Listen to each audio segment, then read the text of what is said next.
You're not sensitive to electromagnet. Either. I'm famously not sensitive to electromagnets. Well, that's how I get introduced at real shows.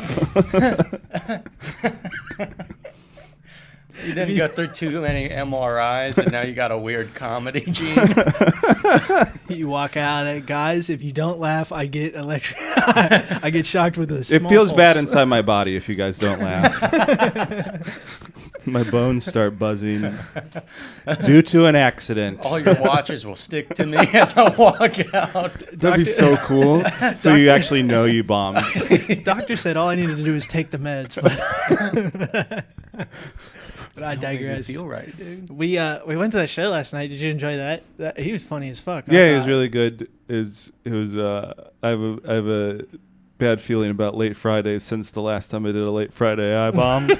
So if someone can do good on a late Friday, you go, wow, this guy's a pro. You saw me working the door. The earlier show sucked. Oop. Okay. Okay, that's my chair, folks. Glazing past it. Yeah. I worked the early show, and the late show was way better. Yeah. People were having a blast. It's crazy that you can't predict it. Yeah, isn't that stupid? I think It's so. stupid. It's dumb. stupid, and The you audience. just wish you could know ahead of time so you can set your expectations and you can feel good or bad. We should have an entry survey. How excited are you to be here right now? I'm sure I'm sure if we collected enough statistics, we could. We That's could all what never comedy bomb needs. Again.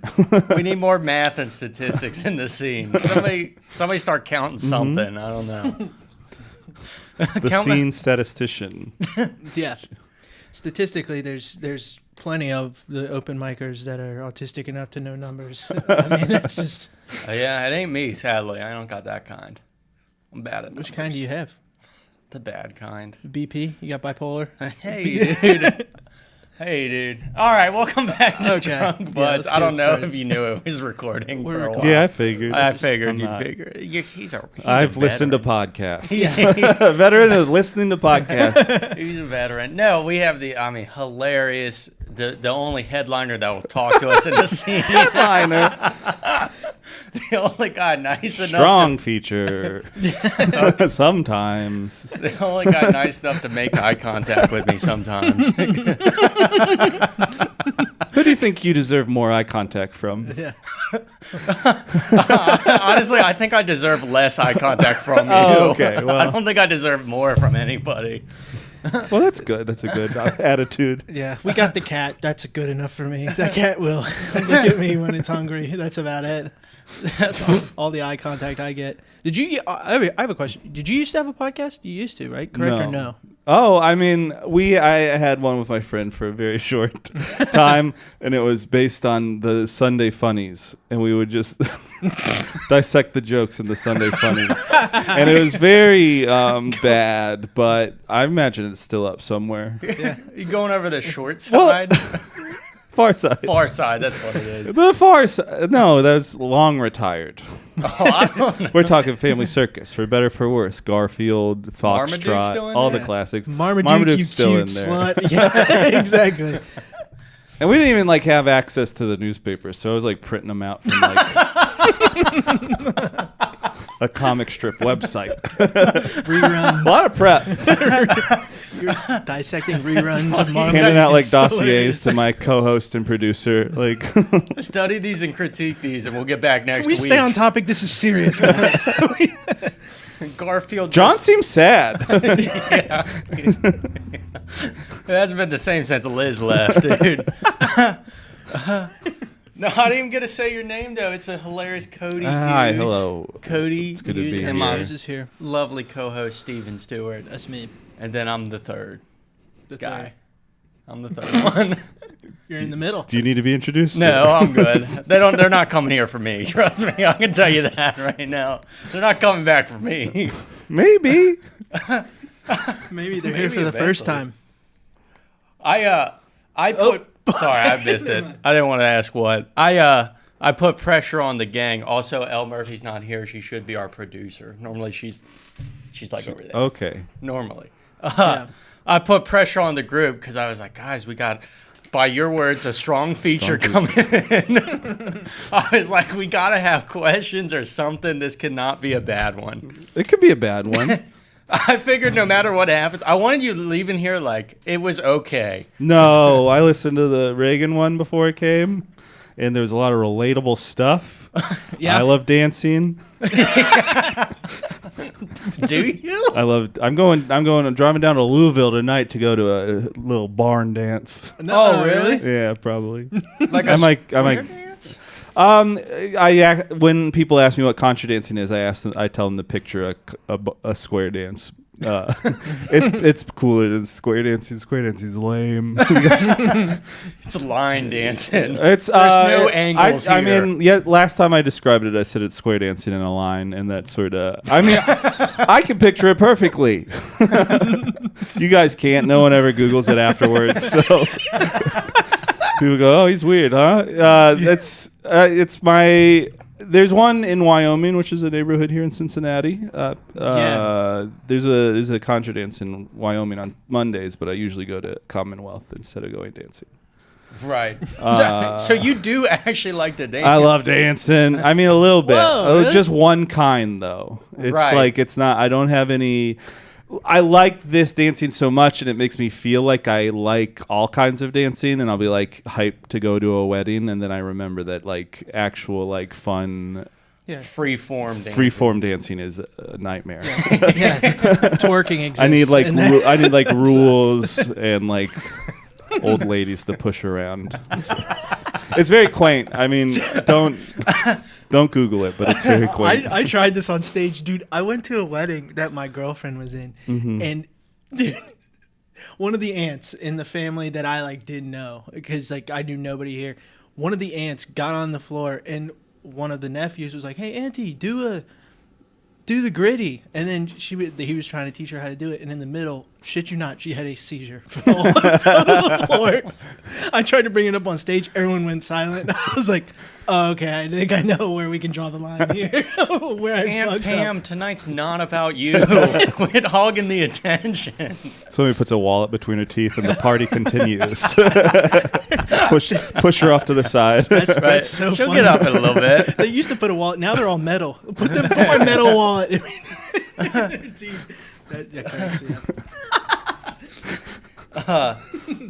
Stoney, Sometimes the old people get mad at each other. Like they're just like, I mean, it's like any sort of social scene, except it's like 80. It's very old. It's a little. The scene in Asheville is a little bit younger. There's like 3 big contra dancing scenes in America, and they're all on the East Coast. And those scenes have like younger people, queer people, and then. But if you go to just like other cities that don't have a big contra dancing scene, it's all. It's. I would say the average age at the contra dance in Wyoming is 60.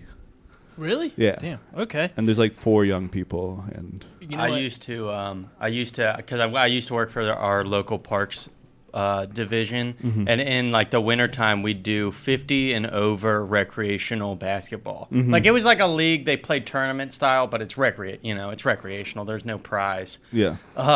But those old guys would come in and literally like be about to kill each other. I had one guy, he was by himself on one side of the court and the whole other team was on, both teams were on the other side. And he goes, somebody just kicked me and I'm going to go kick their ass in the parking lot. He was like so sure. And everybody was like, I'm pretty sure you just tore your ACL. Like we didn't, nobody's around you. Nobody hit you. He's like, who did "No." that? Yeah. Your body's just betraying you, and you're like, someone's to blame. Yeah, that's how it felt. But they took it so seriously. They were at each other's throats all the time, arguing about points and fouls. And meanwhile, the ref that showed up always smelled like beer. He never didn't smell like beer. And I was like, this is our public park system at work right here. Yeah. This is where our money goes.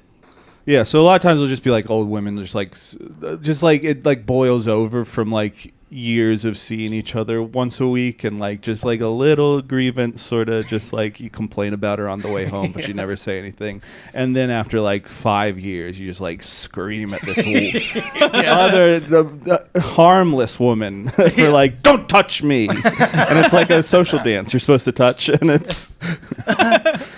It's fun. I waited for years for the radio in the car to break so I could bring this up.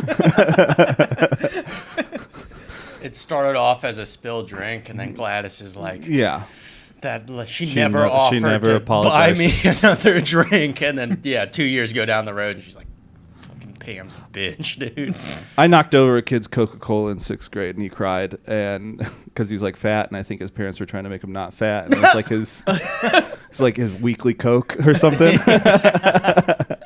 And he cried, and I was like, it's been 22 years, and I'm like, I should buy Tim a Coke. Hey man, I'm sorry for knocking that over. I got a Diet Coke. You can have mine. I don't want that shit. Why are you trying to ruin my one Coke of the week? On the last day, I forget. He's sipping it up from a puddle on the table. No, he's fine. Wringing it out of the rag. He's in prison now. And it's just pictures of Cody Hughes on the wall. Sipping it up off the ground, that's rock bottom.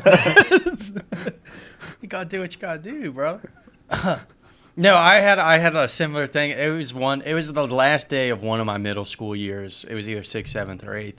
And I stood up from the lunch table and turned around, and it was like a scene out of one of those movies where the bully like slams the tray into the kid, except completely accidental. Like I just stood up and turned around, whipped around, and the kid's tray completely like slammed into him, food everywhere and down him. And I put my hand on his shoulder. I went, I'm so sorry, and then I went out to recess. I was like, I'm done. I was like, I'm done here. And then his friend came up to me and he's like, you're gonna pay my friend back. And I went, it's the last day of school. It's probably not going to happen. I'm not going to see him for like 4 months. Like, I don't know what you want me to do. It's the last day of school. Tell the lunch lady to put it on my tab. Yeah. Well, we're actually supposed to be paid up. I need my diploma.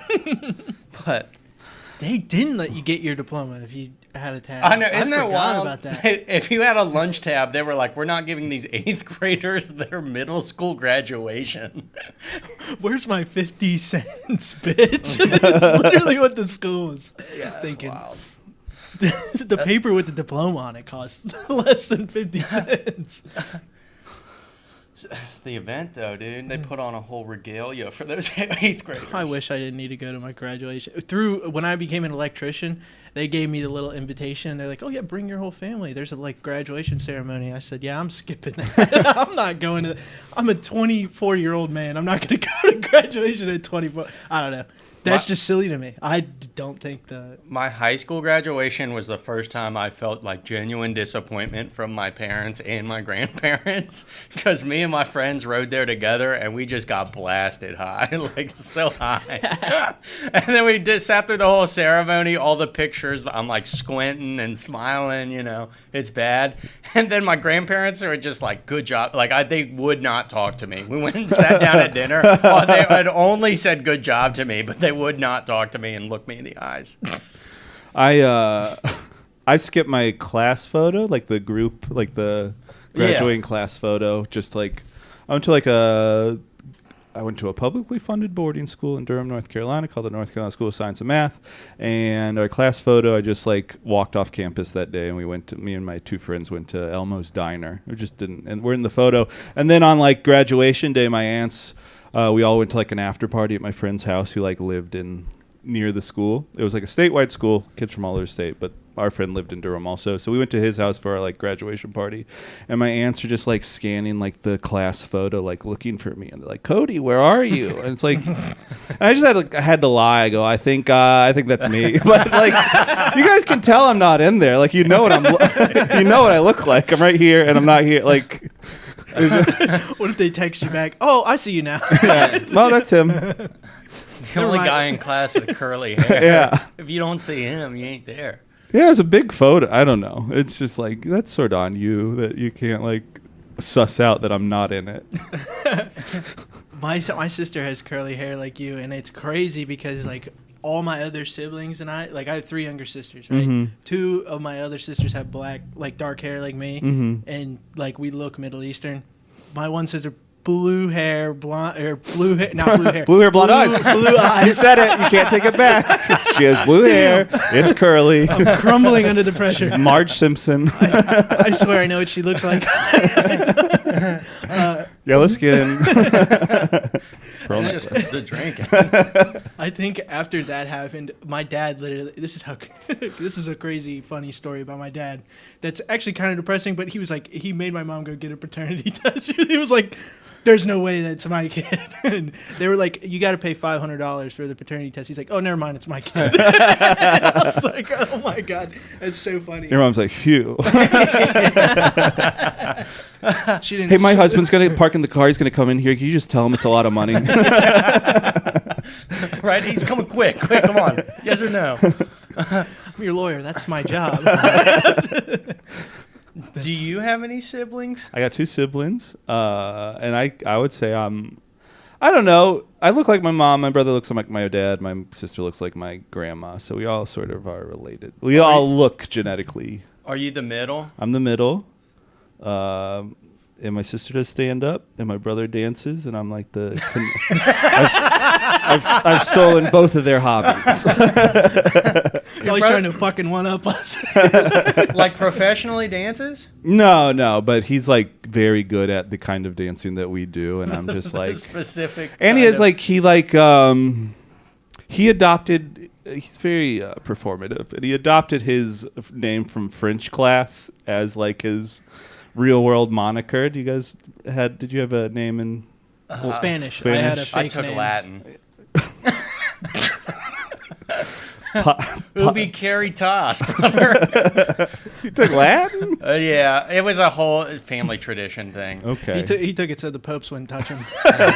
He had to say stop in Latin. I knew the fucking scary words, dude. When they came out, I was out of there. But you They only said learn body pig of Latin. Christ. They're like, you learn pig Latin. They're like, that's an outdated language. Well, how else are you supposed to talk to the cops? Oh, I'm bad boy. Let's go. So wait, he adopted his. Yeah, so he's very fancy, and that's a euphemism for gay. But he's very good at this. He's like whatever. It doesn't matter. He's gay and he's fancy and he's very performative, and he like tells people that his name's Teo and his name's Caleb.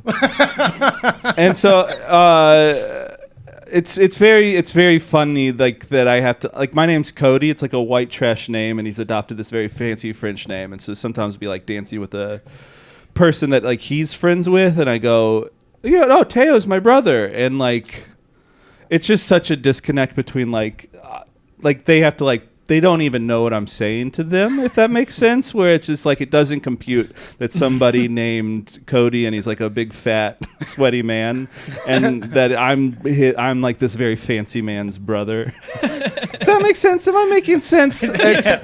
You go, no, you know my brother is Teo, and they go, we don't know a Teo. And you know a Teo.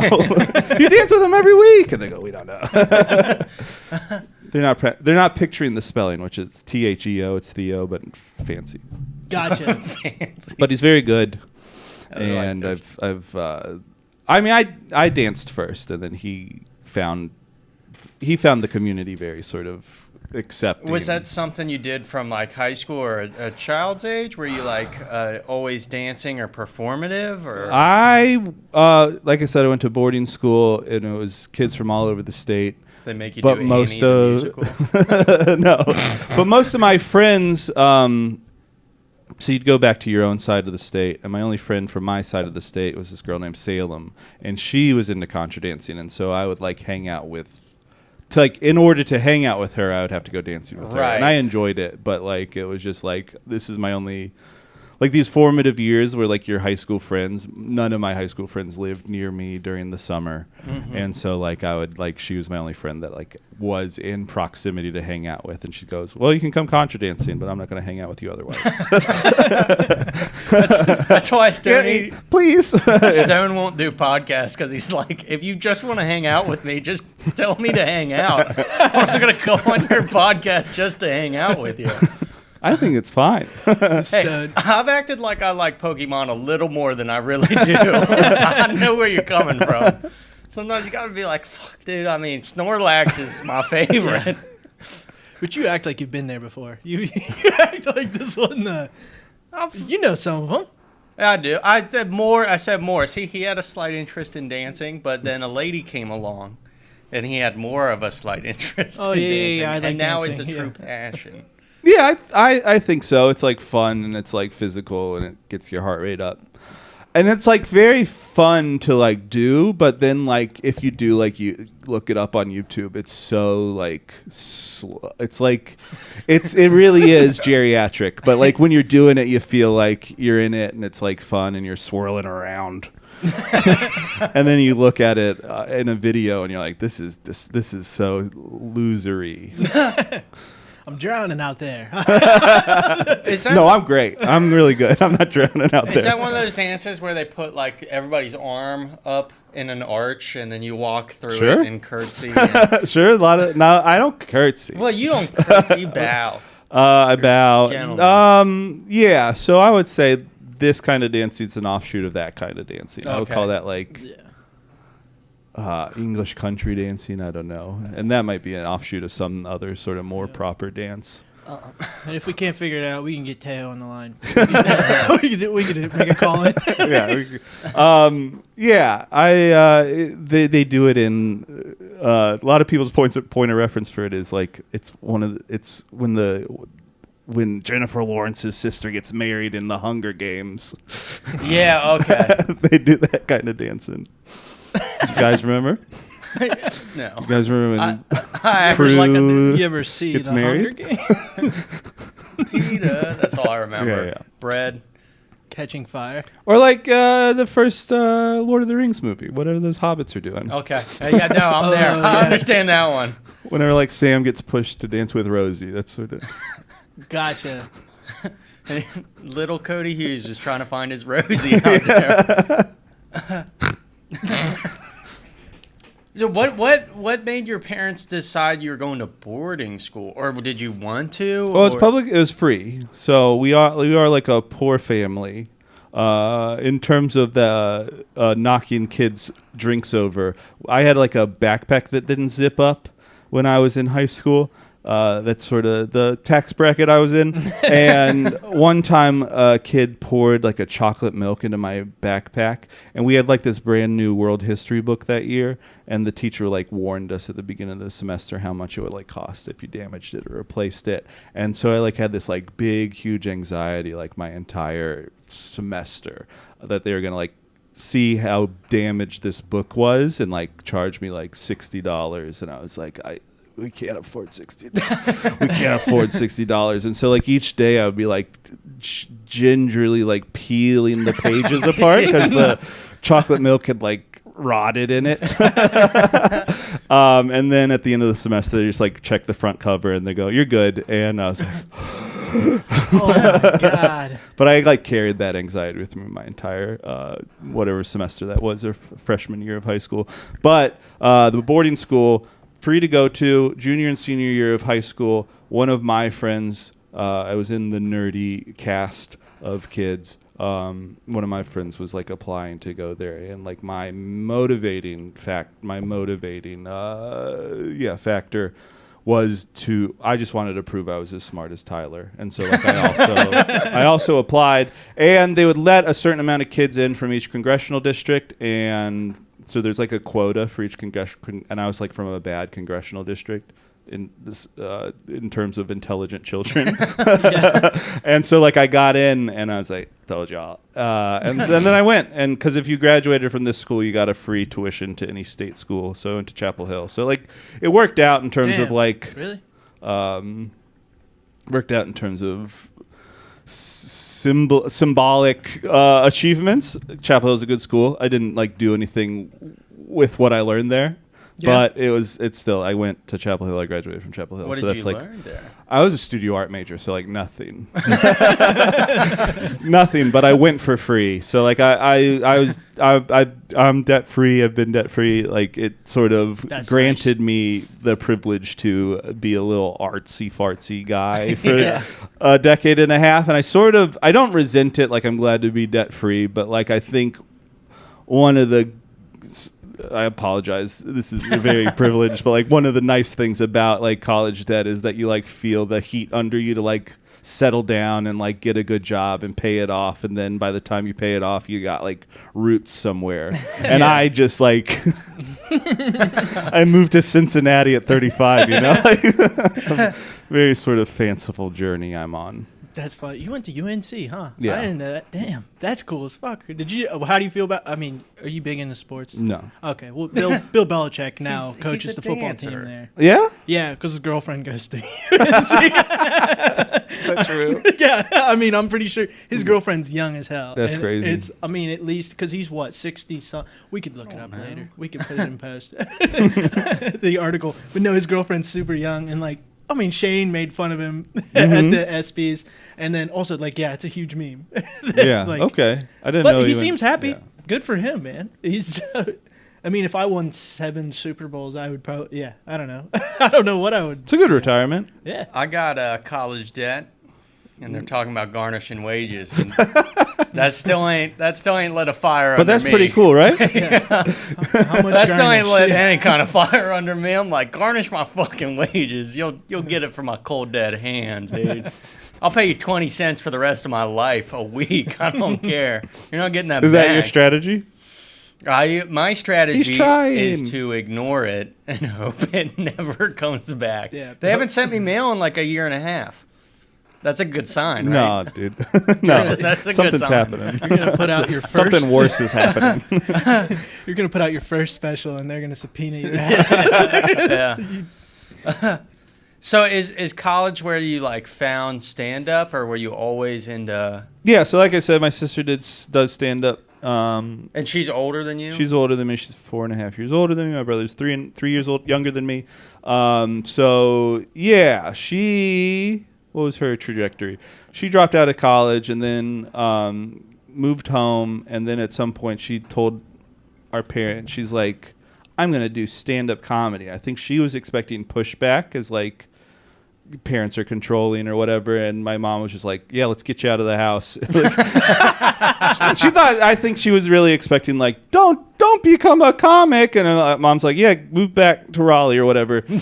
So she moved to Raleigh, which is not like a city that's known for its stand-up. There's like clubs everywhere now. There's like one club there, but now there's like 3 or 4 in the North Carolina Triangle. So she moved to Raleigh, started doing stand-up. We got in a fight about it on my like dad's birthday or Father's Day or something, about how like she would be like, tell people that she does stand up, and one of the main responses to that is like, oh, I could do stand up. Like that's like, it might be like a dude thing to like hear a lady say she does stand up, and they go, I should do stand up. My brother-in-law has done that to me a bunch. Yeah. He saw me once. He goes, I could get up there. Sure. And so she said that would happen to her a lot, and I was like, I could do stand up. So that was like my dad's birthday or Father's Day, and then there was like a competition on campus. Like I saw flyers around to like open for Lewis Black because he's like an alum from Chapel Hill, and he would come back to do like a comedy festival not every year. It was like a 7-year span where he would do it, which is still pretty cool. A competition to open for him, and I like worked really hard on like 5 minutes, and I won, and so I got open for Lewis Black. And Was she in the competition too? your No, sister? she was. Oh. It was for students only, so Oh, she was okay. just like living in Raleigh at the time. Or no, she had moved to Florida by that point. Another great stand-up location. I did an open mic down in Florida at the Sunset Club, Comedy Club. Oh, I forget where it's at. It's in Tampa. It's in St. Okay. Pete, I think. Yeah. And it was, dude, I got bumped 5 times. I was like 35th on the list. And I was like, I was at 29. I asked the host, I'm like, hey, I was at 29. What happened? They're like, oh, a lot of regulars came in. I'm like, oh, okay, whatever. I'm not about to argue now. And then, dude, it's different down there in Florida. I mean, what I've noticed is, I don't know, everyone does crowd work. They're big on crowd work. Yeah. It's different. It's just different than here. It's very different than what we're in. But I love Cincinnati. I visited her out in L.A. a couple years ago, and I could tell that people liked having crowd work done to them.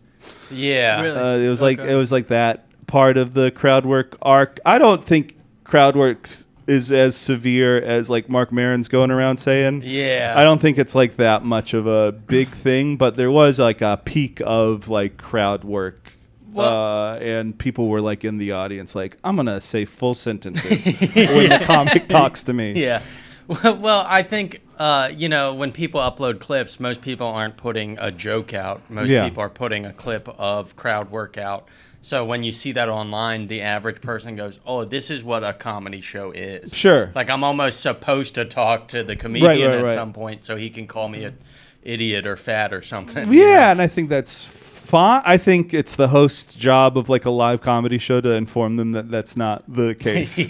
Yeah. But like the fact that there's like a lot of crowd work clips, I don't think is like the worst thing in the world. I do think there's like an oversaturation of like people saw it work for like a handful of comics and then everybody does it. And then that made people, when you see like a stand-up reel while you're scrolling, I think people are less likely to stop and watch it. Yeah.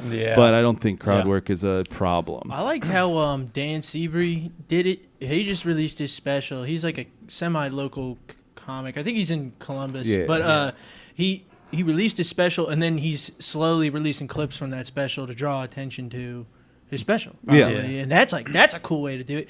Other than that, I mean, I don't post crowd work. I don't. I mean, I also don't probably do that much. I don't do damn near any at all, actually. But I don't know. I love watching open micers, though, go to a comedy club and try crowd work because I've seen so many of them. I saw this one guy, he got like down on eye level. You know how Bananas is. They're sitting at like below your shin. Yeah. They're kind of at your knee. He like crouched down and pointed at a lady and was like, when's the last time you got fucked, lady? And literally, like, it just made the whole room uncomfortable and silent. That's crazy. I mean, there's no like, you have so little data coming in terms of like, you don't get to do stand up that much. Like, you only get to do it 5 minutes at a time, right? 4 times a week or whatever. And like open micers that go Bananas is probably less than that because they don't like know about bar mics or whatever. And so it's just like, I go up at Go Bananas 4 times a year. I'm going to ask a lady when's the last time she's been fucked. What color her underwear is. I have a $600 camera filming me that I set up. And they just have no plan for after asking when's the last time. They just like, they see crowd work. They try to do an approximation of it live and it just like it's like flat. Their rendition of them watching like Jessica Kirsten do crowd work. It's like, no, dude, you're not. She actually has responses thought up before they answer most and of the she's time. like built the crowd into like like she's worked them up into like a fun group of people, and then she's clipping excerpt from like an hour of her doing really well, and like you have no clue how she got there, but it's certainly not walking up on stage and going, when's the last time you've been fucked? Also, she's got 2 years of improv under her belt. She's probably a little better than what you're doing. That's good. I guess you kind of answered the question of I mean, I had a couple questions, but one of them being like hobbies as a kid. I guess contra dancing. Contra dancing started when I was like 19 or 18. Oh, okay. Did you? I feel like you skateboarded. No Rollerblades. Rollerblading, sure. Pogo stick. Oh, nice. They don't sell them anymore. My sister would juggle on the street for money, and then I would juggle on the street for money. Not good though. So were you in like constant competition with Sure. your sister? You always wanted to prove that you No, could I don't do even better? think it's like competition. I mean, there has been patches of like sibling rivalry that have flared up, but like back when you're like a kid, I think it's just like you want to do what your sister does, right? Whatever your older sibling's right? doing, And then you're like, I want. At a certain point, you're sort of maybe you're jocking their style a little bit, but. I would say so, but I think when you're from the same family, it's not odd that maybe you all end up with a handful of overlapping hobbies also. Yeah, I think. fair. I mean, my sister and I were in drumline together Yeah. in high school. Like that, she joined drumline. She loved it. I don't think any of my sisters look up to. I'm the oldest of 4. None of my sisters want to be like me. They're like, that guy Yeah, he drinks a little too much. When I told my sister the other day, I'm like, hey, I'm 16 days sober right now. And they're like, no, you're not. Like, all right, fuck you. That's a very low number. Oh, yeah, what's your number? You don't even have a chip for that yet. Now. Come on. Yeah. Nah, 16 days sober, I feel fucking great. Good, dude. Good. Again, the way you talk, I think you should just be sober. Cool, man. Is the way it sounds. Everyone's got ideas. Save it for the stage, Max. Fine. No. I'll keep it to myself. I would spend hours just throwing a tennis ball against the wall. Really? Yeah, I was a very boring kid. I mean, I had like a lot of going on in my head, like I was like building worlds imaginationally while doing the tennis ball thing, but like that's not apparent to like my parents. I get like I don't know if they worried about me. I don't know if my parents worry about me. They don't say it. They're like, we worry. No, I don't know. So I was homeless for a little bit. I lived in the dog daycare where I worked in Georgia for a little bit, in Decatur, Georgia. And the last night I was homeless, I had caught a ride up to Louisville with my friend Vivian for a dance weekend. Fleur de Lis Fling. It in like November. That year. Different girl, but good riff. Good guess. I'll take a swing. And then she's like, so she was my friend from Chicago, and she was just doing her own. I think she was like an arts counselor somewhere in the foothills of Appalachia, somewhere like maybe Tennessee or something, Pinland. And so she like dropped down to Atlanta for some reason, and then she was going to meet up with her dad at a country dance weekend in Louisville. I caught a ride with her, and then she's like, you can go back to Chicago, you can have Thanksgiving with us if you want. And I was like, no. And then I didn't have a plan after. I was just like, no. I turned down a car ride. I was in Louisville with no car, and I was like calling home, and I was like, I don't know what I'm gonna do. And I think the Greyhound station. One of like an Amtrak or a Greyhound station had just closed. I didn't buy a ticket. I was like actively avoiding making a decision, and I called home and I was like, I don't know what I'm gonna do. And Mom's like, okay. And I think they don't worry as much about me as they should because like I check in. Yeah. Right. I think the checking in like put her at ease, but like she goes, you should. She didn't say like you should make a decision. Right. And so what happened was I went to an open mic in Louisville. Is where I met. It's not where I met Dan Alton, but Dan Alton was like there. And then like I followed the host to this Coke bar. I don't do Coke. Didn't do Coke, but like I was just like trying to make it till morning, and so I just went to this like 4 a.m. place where people are making it to the morning. Yeah, I was just like trying to like, okay, I'll fucking buy a megabus ticket, and so I just like, but the megabus wasn't pulling in until like 8 a.m. and so like hung out at this at Kaiju until 4, and then had this guy like drop me off at this pizza place called Spinelli's that was open even later than Kaiju. And then I was like, okay, I'll just wander the streets until Starbucks opens. They let him in. And so like, yeah, from like 5 a.m. to 7 a.m. I was just like wandering downtown Louisville, got to Starbucks, fell asleep. They told me you can't sleep here. I've had a life, dude. And then like I just like, I walked to the bus station. But point being, parents should worry about me. They don't worry about me, and that's fine. I'm here now. Yeah, you're doing good. You're living. Are your parents still with us? Yeah, they're still with us. Do they still not worry? Do you still check in? I call. I mean, I call home every week. I have a girlfriend I live with now, and like things are going much better than that single moment in time 7-8 years ago.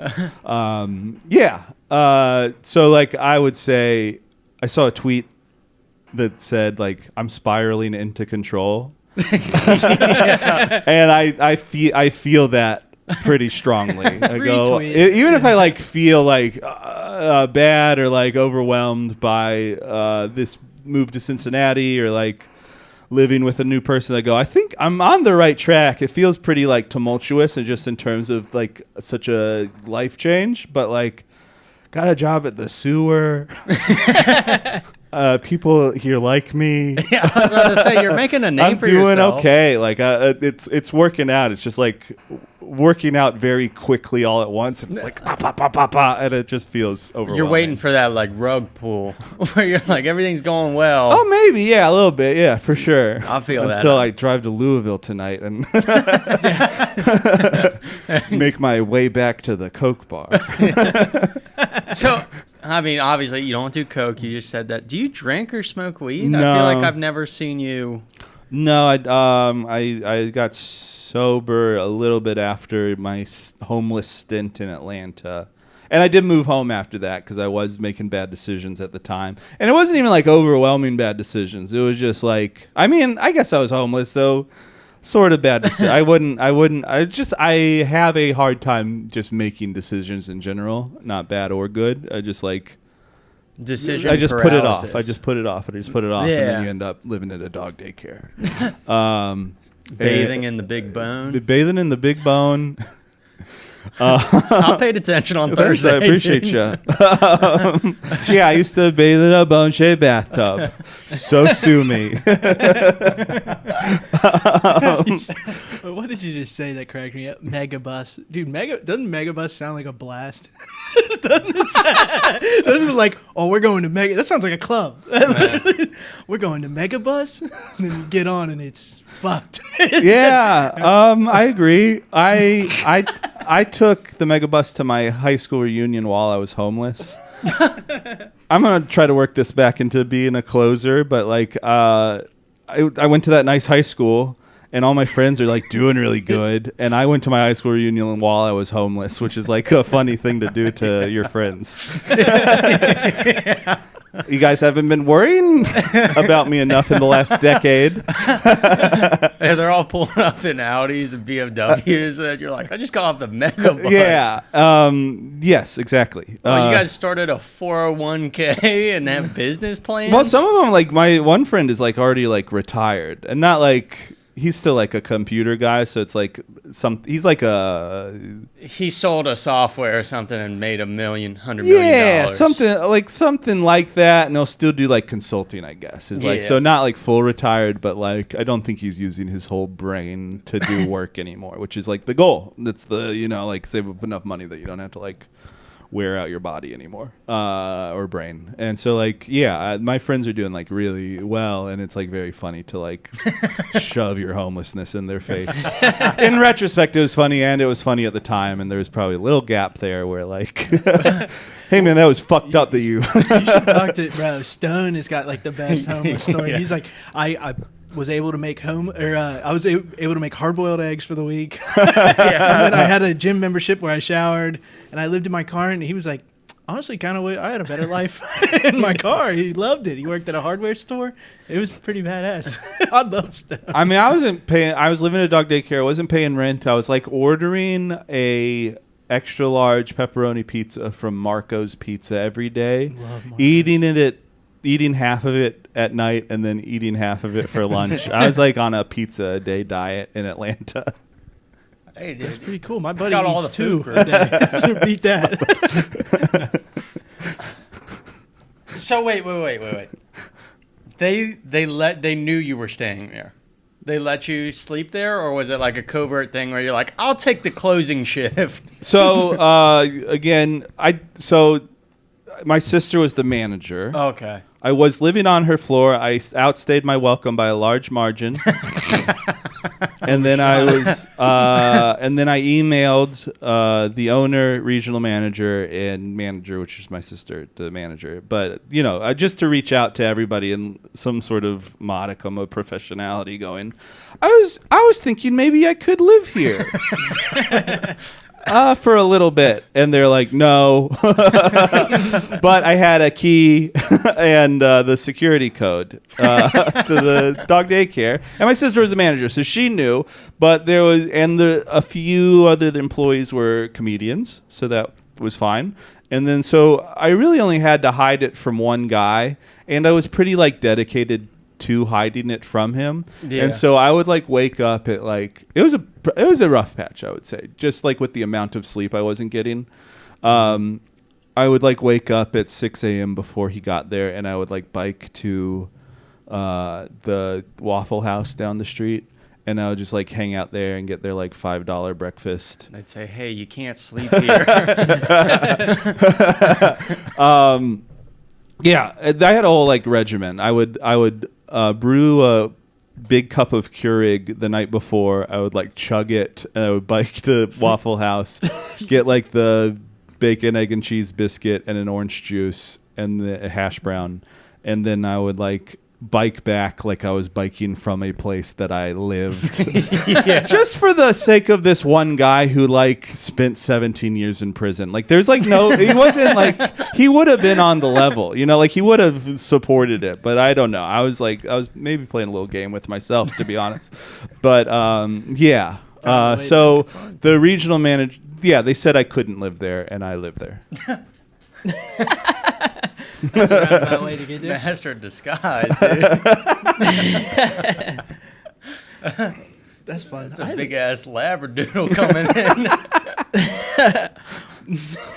We're a daycare, not a kennel service. Get this one out of here. Here's my last question for you, because we already covered when you went sober and everything. That was my second. We're just going through them. We really are, without me even bringing them up. But out of your whole set, how much is because we've obviously seen you, but like what percent would you say is exaggerated? What is a joke that you like? I was thinking of the zoo one. It's like that's not you talk an about exaggeration. Your job, yeah. No, you work at yeah, the it's zoo. just kind of ideas you have about those kangaroos. Right. Yeah. Yeah. Right. So if somebody says something to me, I'm not very imaginative in that part, and I do like admire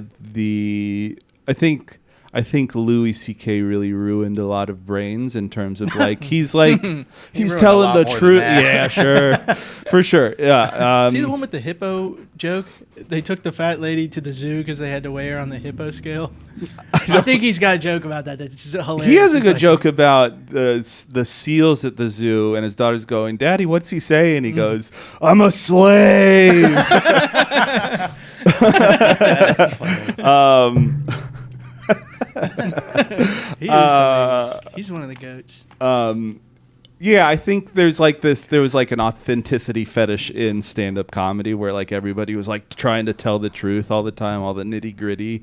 Yeah. And like that's like harder to do because a lot of life isn't funny, and like it's hard to like, but like when you like can like come up with stuff as like little like secular parables, like somebody said this to me and they didn't. I think that's very interesting. That like I think that's like a sign of like an intelligent joke writer where they're not just like waiting for a lady to say something mean to you. That's kind of I mean a lot of my you know how you have those constant this might just be me, I'm sure it's not, but you have those constant like conversations in your head. Like you're like replaying a fight, and you're like, "Oh, I should have said this." Yeah, like, I said this. I feel like that's where a lot of like my little quips, like when I'm like, "Oh, a lady said this to me the other day." Really, I was just playing a conversation in my head, and I was like, "Wouldn't it have been funny if she said this?" Right? Yeah, you know? I think that's cool. That's me on podcast editing because I edit this one, and it's like, "Oh, I should have said something funnier," there. Right? Because I had to listen back through it. Oh my god, it pisses me off. So I'm like, "Oh, this would have been so funny." And then I could have just put it into my set, but I'm not that smart yet. I could have just made bits out of whatever. Ooh, I realized this. I think it was today. Actually, no, I realized it a couple months ago, but I remembered it today because I knew I was going to see you. The first time I met you was like a real.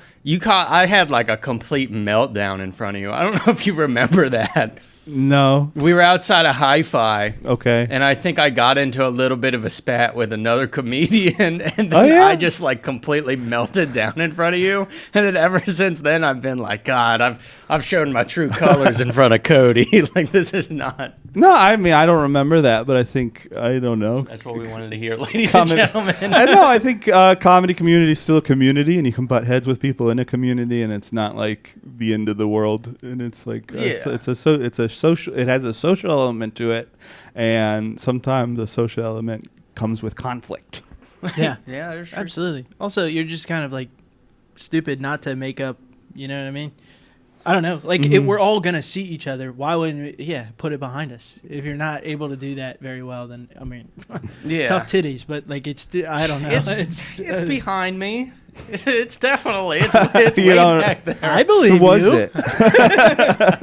Trust me. If you talk to me outside of this, you know who it is. If you talk to him inside of this, Yeah, there's been quite a few cut things. the first podcast he came on, he's like, you know who I fucking hate. I didn't say that. I did say this is what I don't like about this person. So We've gotten I was past raised that. by women. I hold grudges sometimes. Okay. I mean, I've talked a fair amount of shit on my friend's podcast. He's had me on like 6 times, and like it's not. I don't know. I have a lot of. I think I have a pretty wide berth for accepting comedians and their habits and their bad habits, but I'll talk shit about. I don't know. I'll talk shit about people I'm never going to see again. Yeah. I'll talk shit about people who know they're bad. Yeah. Damn, Cody's talking shit about me. But I don't feel as secure in the Cincinnati scene as I do in like the Asheville. Like I'll say exactly how I feel about anybody in Asheville. What would you say is like the best? Because I told you this before, probably, if you remember, but I have a bunch of family in North Carolina, like a ton. And I do want to go back down there. You said you said there's clubs now there. In parts of the state. I would say Asheville is, I consider Asheville very geographically stranded. And I might be making excuses for we don't really see the ladder in Asheville in terms of like you do this and then you do this and these are signs of succeeding. And this is, how do you tell yourself, how do you communicate to yourself that you're like moving upward in comedy? Right. Asheville doesn't really have that. And then like the closest, Charlotte's 2 hours away, Knoxville's 2 hours away, Greenville's 1 hour 15. So you can go down to Greenville, but Greenville's not that really built out as a comedy scene anyway. Yeah. So Asheville's a little geographically stranded. We don't have a comedy club, and so I call it an arts and crafts scene, where like you don't learn how to host because there's nowhere to host. Yeah, I mean people host mics and stuff, but you don't get better at it. To be honest, there's like people who Go Bananas has taught them how to be a good host. Commonwealth's teaching people how to be a good host, and then Asheville doesn't have that. And so there's no like, no one's building a skill set. Hey, if you're in Asheville, leave. Get the fuck out of there. I think it creates a lot of interesting comedy, but it does. But the conditions have to be right for the comedy to go good. Yeah, I bet it's super easy to, not super easy because it's never easy, but to build a voice, like an actual, like true to yourself. It's probably so easy because then you go to a big city and you're like, and they're like, "Whoa, this guy's funny. I've never seen somebody do comedy." You're like, and nobody taught me how to. Maybe I don't know in terms of like being an exchange student in other scenes where it is. My friend talks about it a lot. Where there is like it's not middle America who you're performing in front of in Asheville. It's like a bunch. I think I was trying to tell my friends about it, where it is a lot. It's Ocean you're people? Getting what? Ocean people? It's a lot of ocean people, a lot of dolphins, a lot of mermaids, a lot of fish people wiggling up on land. Merfolk, yeah. No, there's like it's a very trans friendly town. It's a very far left friendly town. And so if you learn to tell jokes in front of those people, that's different than learning to tell jokes in front of hillbillies. And it's not bad. It's like a neutral thing. And I think it can be, I view it as like a blessing to style of comedy that I've built up in front of mean trans women. Gotcha. If I can make mean trans women like me, I think that is more spiritually edifying and beneficial to me than being able to make hillbillies laugh. Yeah. Now, is that financially better? No. Yeah. If I could make hillbillies laugh, I could be so rich. Oh man, I'm not supposed to say hillbillies on social media. Cut all this out. I did a show in Really Lexington 2 weeks, or it was actually in New Albany, Indiana. Okay. Like 2 or 3 weeks ago, and it was at like this old biker bar. And it was, I mean, I walked in, people had tatted head to toe. I was told everybody in there had done meth at some point. Yes. And I was the odd man out, didn't have a single tattoo on me. But I made them, like, I got them to like me. There's probably like 23 people, not like a huge crowd. Mm-hmm. But I was like, damn, it doesn't feel good to make a bunch of racists laugh. Right. It wasn't like gratifying. I was like, yeah, they liked me, but are these the people I want liking me? Right. And there's some people whose goal is like, I want to learn to make everybody laugh. And like, that's an admirable goal. But like, if I had to pick a demographic to learn to make laugh, I am happy to like make weirdos at a dive bar laugh more than rednecks at a VFW laugh. Yeah. That's fun. Have you done a show at a VFW? Have I? Yeah, one. Once. Yeah, maybe more, but one they comes to like mind. you? One comes. I don't. I think it was fine. I think it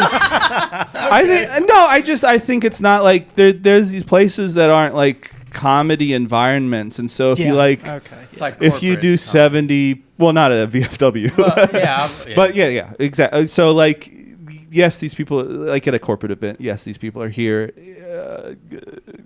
They're here because they want to. There is a comedy show here, and so they are going to play the role of a comedy audience, but they're not going to play it that well. They're not going to be the best comedy audience, and so if you get like you can grade yourself on a curve, and you can grade yourself on a curve at a VFW. You can grade yourself on a curve at anywhere that's not like a professionally run comedy show. Right. That's fine. But you should also be like, okay, but if I did the set at Commonwealth in front of a good crowd, I think I would have done better. And I can do that math in my head and go, A minus. You said great on a curve. Wasn't it Brent last night that had that joke? Oh my God. See, now I'm gonna do that all the time. So I'm gonna hear a joke and somebody's gonna say something like The graded on a scoliosis curve. test is the only right. test you don't want Yeah. graded on a Yes, curve. yes, very funny. I just butchered it, so go see Brett Terhune. Terhune. Terhune. Brent Terhune. Go see him. Yeah. Indiana, not that far of a drive. I went there one time. I loved Indianapolis. It was fun. It was a very flat city, believe it or not, and but it was a blast. I had a blast in Indy. You were invited, but you had shit to do.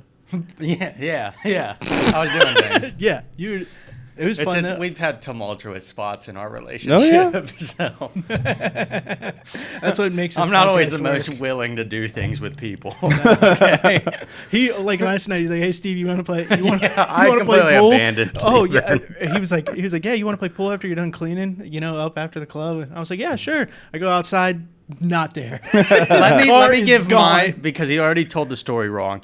Let me give my point of view. I walked up to Steven, show's over. I said, "You want to go play pool next door?" And then I went, "Oh man, but you gotta clean. You'll probably be a while," which I thought indicated, "Hey, I'm going home." You know, like it was a cool idea if we were able to do it right then in the Right. moment, but I needed that immediate satisfaction, in the club, or else I was playing going pool home. in the club. Yeah. What do you mean? But I forgot you got responsibilities and things to do, dude. Max, we have company. Let's What's stop the? arguing. No, it's fine. I have questions about being a door guy. Okay. What Yeah. is the vibe? Because like it's only one door guy per night, right? Correct. What's the? Are you stealing shifts for like? What's the like? Is there a competitive vibe of like? That was my first shift last night. Okay. Well, I feel like trained. it's anti-competitive because like Sammy normally works the door, and he's for the past couple months he's been working like 2 nights a week, and he wants it to Okay. back off. He I- wants yeah. like a couple months ago he was like, "You should be a door guy. You should." Right. Because it's like We need more people. So it's Sam, At, Schubert, Reagan. Winkler. Winkler. Haven't There's- seen him in a while. Yeah, he's back and forth between here and Nashville. Okay. So And I think he's looking for. I don't know.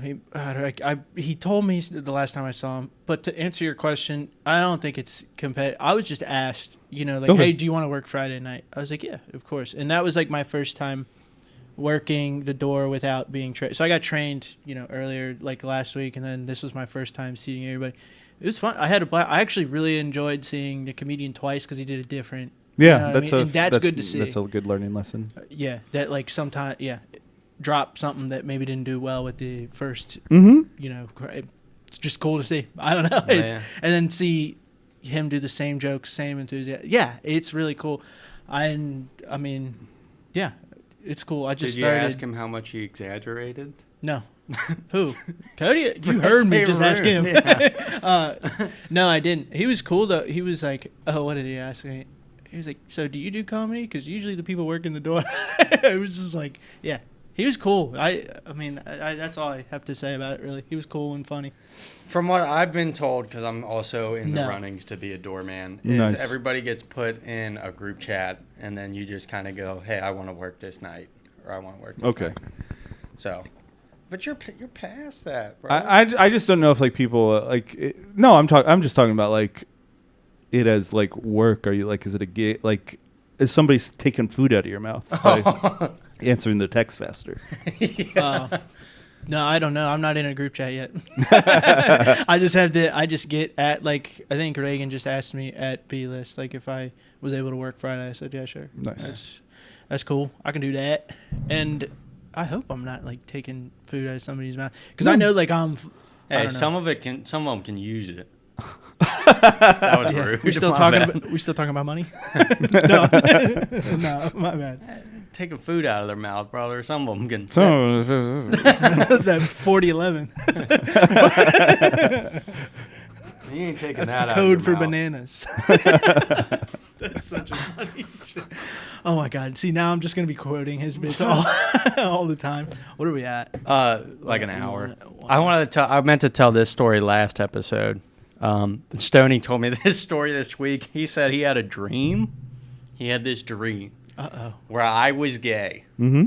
And I know, not hard to imagine, but where I was gay, and he said that I would not leave him alone and kept hitting on him.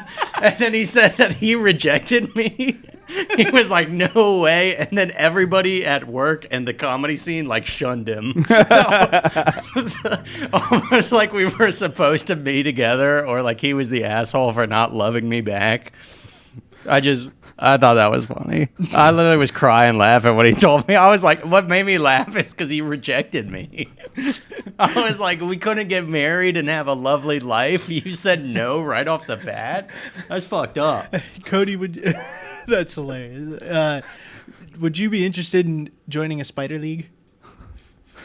What's a spider league? Okay. I just learned It about it too. So we talked about it on the last cast too, but it was made popular by Tim Robinson. He was on his late night set, and he was interview, and he was talking about so Spider League is you make a group chat, and everybody in this group chat sends in pictures of spiders that they find, and you have to insert it into AI, the picture you found, and you give it a danger rating, and whoever finds the most dangerous rated spider wins for that season.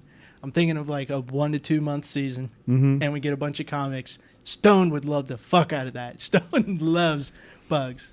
Here's my question: does it have to be a spider we see in real life? Yeah, you can't go to the zoo. You can go hunt spiders out in the woods, Can't go to the zoo. but like you can't like go to the zoo and get, oh, look what I found. You know what I mean?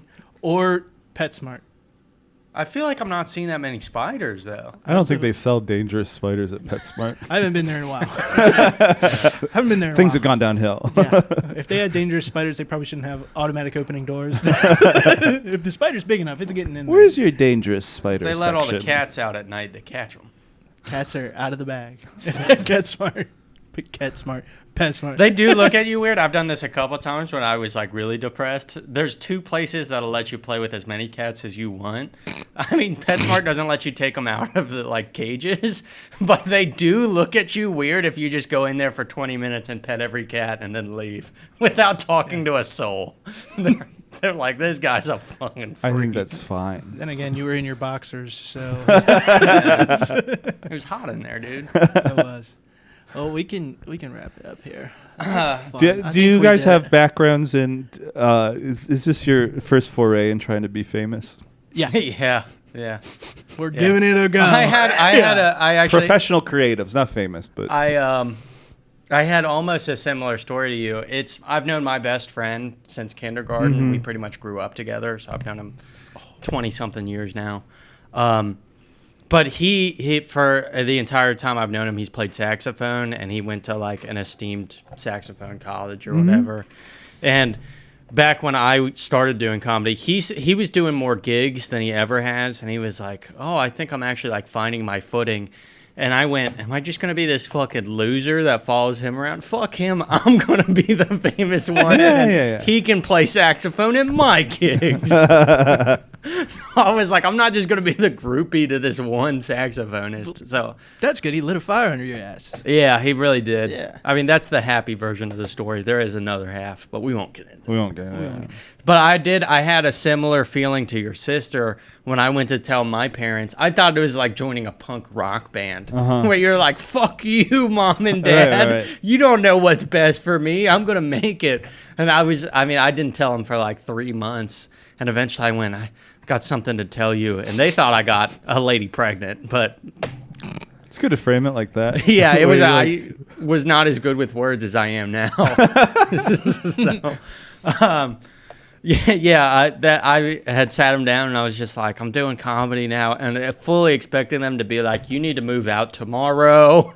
You need to get a better job. And they were just like, oh, we're happy you're doing something. Yeah. Legitimate, the words they used. They were just like, we're happy you're not just like sitting around anymore. Right, yeah, I think it's a good way to do it, where you get your parents to worry about you via a deep depression, where you're just like in bed all the time. Yeah. And then you can do whatever you want. You were just going out at night and they didn't know why. You're like, is he Batman? Is he fighting crime? Well, no, it was that time I told on the last cast. I was helping this elderly woman demolition her house. She was like remodeling it.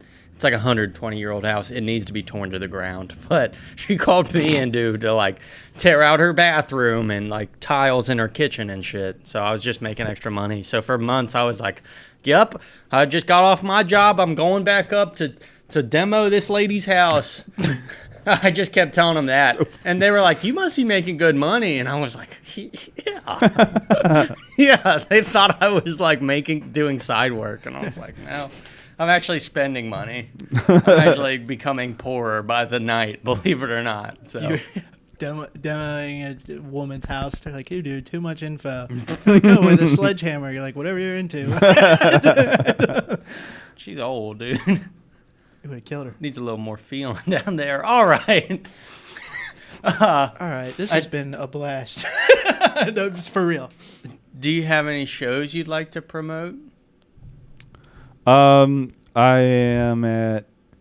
I got two. I got a show. I got 2 shows in Louisville next week. I got 3 shows in 4 shows. I don't know. Give up. Check out Cody Hughes on cares? Instagram. No, I should promote them diligently. 21st, I'm in Louisville, and then we're in Louisville on the 24th. 24th. 23rd, I'm doing 2 shows at Commonwealth, and the 28th, I'm doing Commonwealth. And I'm doing something at the Comet on the 30th. Is that festival? Best of the Fest The is Best Fest, at the Comet.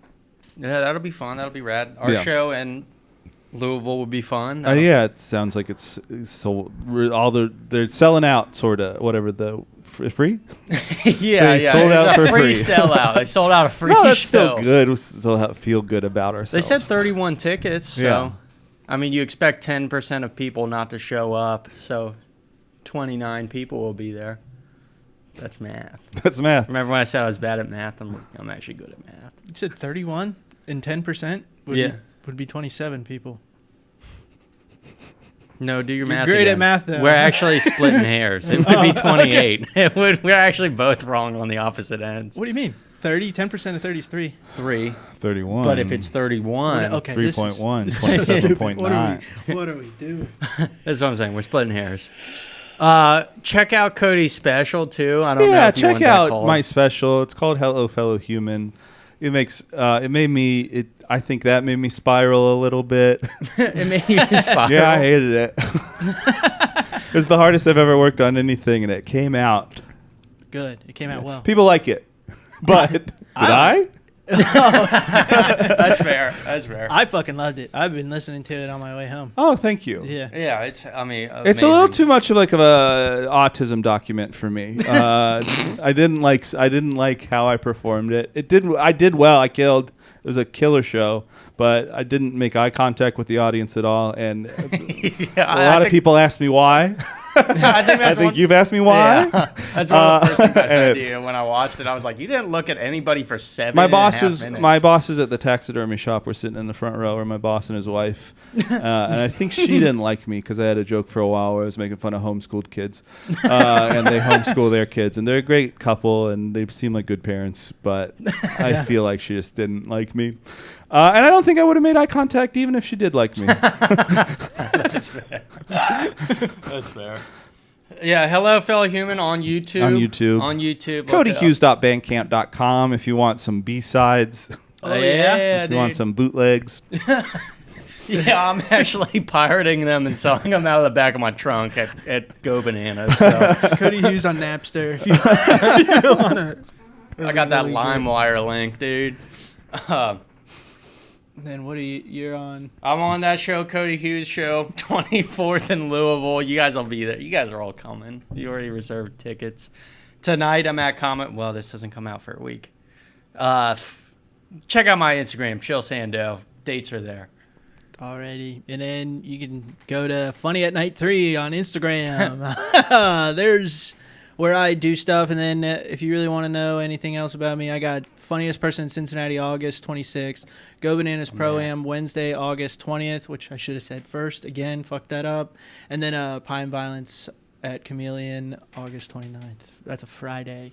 That's a Friday. That's That'll a be a fun good one. show. Free show, good pizza. Come out for that one, too. Everything's free, I think, on there. Nope, never mind. The pizza's not free. Pro-Am and Funniest Person are Oh. not fun. Free. Not Miscommunication. fun. I just said not fun. They're fun. They're not free.